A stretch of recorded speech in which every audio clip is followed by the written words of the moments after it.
मित्रों नमस्कार, मैं हूं राकेश कुमार। आप देख रहे हैं माताभिमत। मित्रों, सर्वे चल रहा है और सर्वे जैसे जैसे आगे बढ़ रहा है उसी तरह व्यवहारिक कई परेशानियां पैदा हो रही हैं और उसमें से कुछ ऐसी परेशानी है जो आगे आपको आपके लिए सिरदर्द बन सकती है। कई मित्रों ने बताया भी है कि जैसे जब जमीन की नापी की जाती है और वही जमीन जब नक्शा पे नापी किया जा रहा है तो दोनों में अंतर है। कहीं नक्शा में ज़्यादा ज़मीन है और हकीकत में जो आपके कब्जे में ज़मीन है वो कम है। कहीं नक्शा में कम है और आपके पास ज़्यादा है। उस स्थिति में क्या कर सकते हैं? तो सबसे पहले देखिए, ये तो बड़ा महत्वपूर्ण चीज़ है, चूँकि कानूनी रूप से जो सरकारी दस्तावेज है वही मान्य होता है और नक्शा जो है सो सरकारी दस्तावेज है। तो सरकारी दस्तावेज है नक्शा, तो नक्शा से ज़मीन का मिलान होना आवश्यक है। अगर नहीं होता है उस स्थिति में आपको चाहिए कि उसको दुरुस्त कर लें। तो आज इसी विषय पर बात करेंगे और इसको बड़ी गहनता से समझने की ज़रूरत है। देखिए, अगर नक्शा की मापी और ज़मीन की मापी में अंतर है तो यह एक बड़ी समस्या आपके लिए आगे हो सकती है। और अगर ये मामला कानूनी पचड़े में चला गया, न्यायालय में चला गया, तो आप समझिए कि पैसा तो खर्च होगा ही होगा और साल दर साल आपको दौड़ना पड़ेगा। फिर कब न्याय मिलेगा ये तो कहना मुश्किल है। खैर, तो सबसे पहले ये समझिए कि आखिर नक्शा की मापी में और वास्तविक रूप से ज़मीन की मापी में अंतर क्यों होता है। उसके कई कारण हैं। एक तो मापी में गड़बड़ी करने के चलते हैं। गड़बड़ी का मतलब कि बहुत से लोग, बहुत से ऐसे अमीन हैं जो हाथ से मापी करते हैं। पूर्व में भी हाथ से ही होता था, एक प्रकाल होता था और उसी के नोक को बैठाकर नक्शे पर यह देखा जाता था कि सही है या गलत है। तो एक तो वहाँ गलती होती है। हालांकि अब बहुत से आधुनिक यंत्र भी आए हैं जिससे जो मापी होती है वो बड़ा सटीक होता है, लेकिन अभी भी अधिकतर आप देखेंगे कि अमीन हाथ से ही नक्शे की मापी करते हैं। और उस स्थिति में अगर मतलब सूता भर का भी आगे पीछे हो गया तो ज़मीन के रकबा में अंतर हो जाएगा और वह अंतर दिखाई देता है, नक्शा में अलग और ज़मीन पर अलग। उसी तरह एक दूसरी स्थिति भी बन सकती है कि कभी कभी होता यह है कि पुराने रिकॉर्ड को अपडेट अद्यतन नहीं किया गया, तो पुराने रिकॉर्ड में दूसरा है और आप ज़मीन बेचे या ज़मीन खरीदे और उस हिसाब से रिकॉर्ड अपडेट नहीं हुआ है, उसके चलते भी ये गड़बड़ियाँ हो सकती हैं।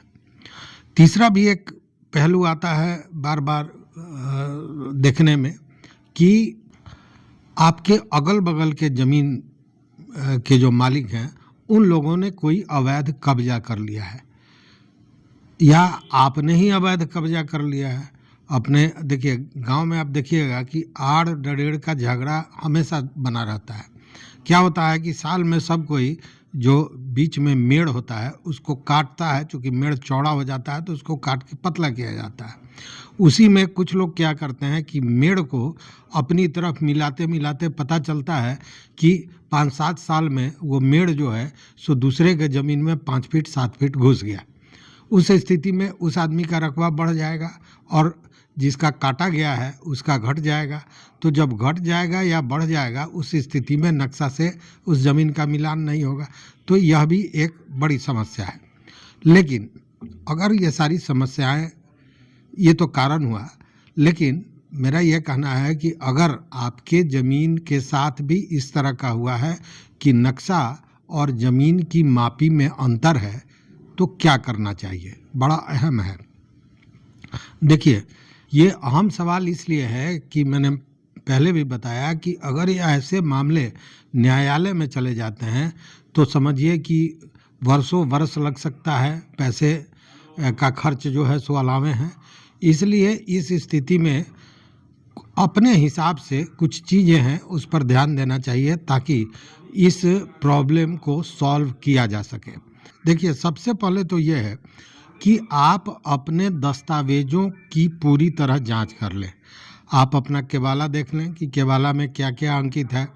उसी तरह जो आपकी जमाबंदी हुई है उसमें क्या है, खाता खतियान को अपने देखें, सारे चीज़ों को देखें और नक्शा को भी देखें और इसमें ये मिलान करें कि सारे डॉक्यूमेंट्स में आपका जो ज़मीन का विवरण है वो एक है या अलग-अलग है।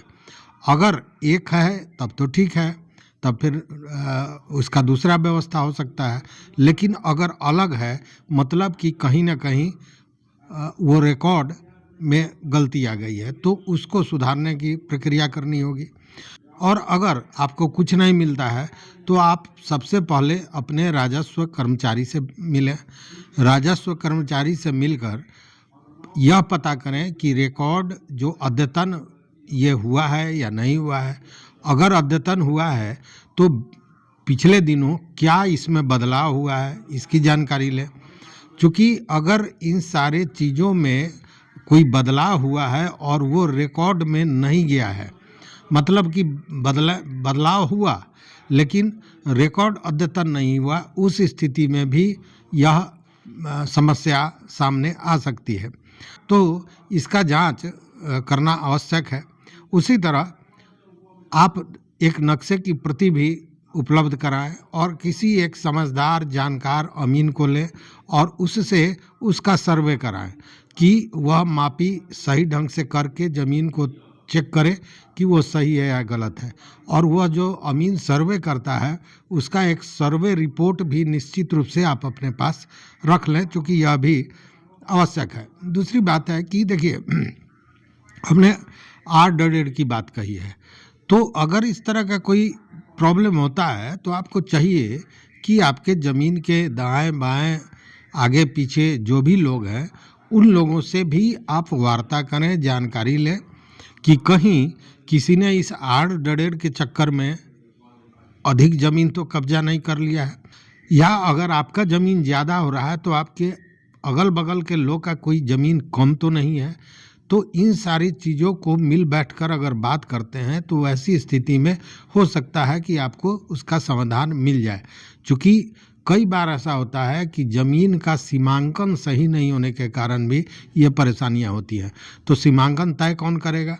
तो आस पड़ोस के जो ज़मीन वाले हैं उनको अपना सीमांकन पता है। तो जब सारे लोगों से बैठकर वार्ता होगी तो निश्चित रूप से इसका कोई ना कोई हल निकल आएगा।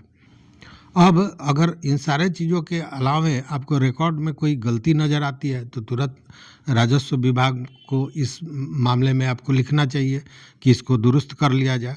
चूँकि भू अभिलेख विभाग जो है जो अभिलेखों को संरक्षित करती है, वहाँ पे आपको आवेदन देना चाहिए कि हमारे साथ ये समस्या है और इसका निराकरण होना आवश्यक है। साथ में आपको कुछ सबूत भी देना चाहिए। जैसे हमने कहा कि आप सर्वे कराइए अमीन से, तो उसका सर्वे रिपोर्ट ले लीजिए, तो वो ले लीजिए। आपके पास कोई गवाह हो जो ये बताए कि हाँ, ये ज़मीन आपकी है, कितने दिनों से है, पहले से। चूँकि देखिए, अमूमन ये होता है कि आपके बगल का ज़मीन किसी का है तो ये आपको भी पता होता है कि उसका ज़मीन का रकबा क्या है, मतलब 4 कट्ठा था, 5.5 कट्ठा था, क्या था, वो आदमी जानता है।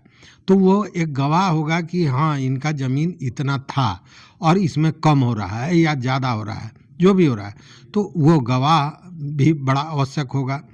चूँकि ये सारे साक्ष्य अगर होंगे तो आपको भू अभिलेख विभाग में अगर आप आवेदन देते हैं कि हमारे जो अभिलेख है उसमें त्रुटियां हैं, इसको सुधारा जाए, तो बिना किसी गवाह के, बिना साक्ष्य के तो सुधारेगा नहीं। तो ये सारी चीज़ें आपके काम आ सकती हैं। देखिए, मैं फिर कह रहा हूँ कि आप कोई भी दस्तावेज आपके पास है, लेकिन अगर सरकारी दस्तावेज जो है, सरकारी रिकॉर्ड है, उसमें अंतर आता है तो आपका मान्य नहीं होगा। क्योंकि कानूनन रूप से सरकारी जो रिकॉर्ड है उसी की मान्यता होती है। इसीलिए आपके पास जो वास्तविक स्थिति है वह सरकारी रिकॉर्ड में अंकित हो, यह बड़ा महत्वपूर्ण है।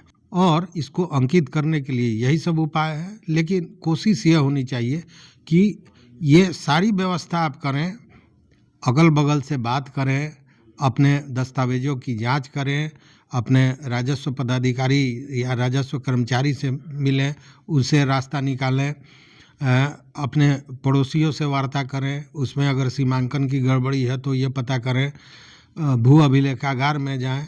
ये सारी प्रक्रिया आप कर सकते हैं। लेकिन अगर इसके बाद भी नहीं हुआ और आपको न्यायालय का दरवाज़ा खटखटाना पड़ा तो आप समझ लीजिए कि ये स्थिति गंभीर हो सकती है, लंबा समय लग सकता है, खर्च हो सकता है, और उसके बाद भी कब न्याय मिलेगा ये कहना बड़ा मुश्किल है। क्योंकि आप जानते हैं कि ज़मीनी मामले कितने कितने दिनों में सॉल्व होते हैं। तो इन सारी चीज़ों से बचने के लिए ये सारी प्रक्रिया आपको अपनानी चाहिए, क्योंकि जो रिकॉर्ड में होगा वही कानूनी रूप से सत्य माना जाता है। तो एक ये अहम जानकारी थी, तो मुझे लगा कि बताना चाहिए, क्योंकि कई मित्रों ने कहा कि जब नक्शा से नापी हो रहा है तो ज़मीन कम या ज़्यादा है, तो उस स्थिति में क्या करना चाहिए। और सबसे बड़ी बात है कि जब ये सारी चीज़ें हो रही हैं और आपको कोई उपाय नज़र नहीं आ रहा है, तो किसी ज़मीनी जानकार से, कोई अधिवक्ता हो, कोई वकील हो, जो कानूनी सलाहकार हैं, जो ज़मीनी मामलों के विशेषज्ञ हैं, उनसे भी चर्चा करनी चाहिए और जानकारी लेनी चाहिए कि इस स्थिति में आपको क्या करना चाहिए। तो इस वीडियो में बस इतना ही। देखते रहिए मत अभिमत। मित्रों, चैनल पर नए हो तो सब्सक्राइब कीजिए, लाइक कीजिए, दोस्तों के साथ शेयर कीजिए और अपना विचार जरूर दीजिए। क्या आपके साथ भी इस तरह की कोई घटना हुई है? बहुत बहुत धन्यवाद, कोटिशः आभार।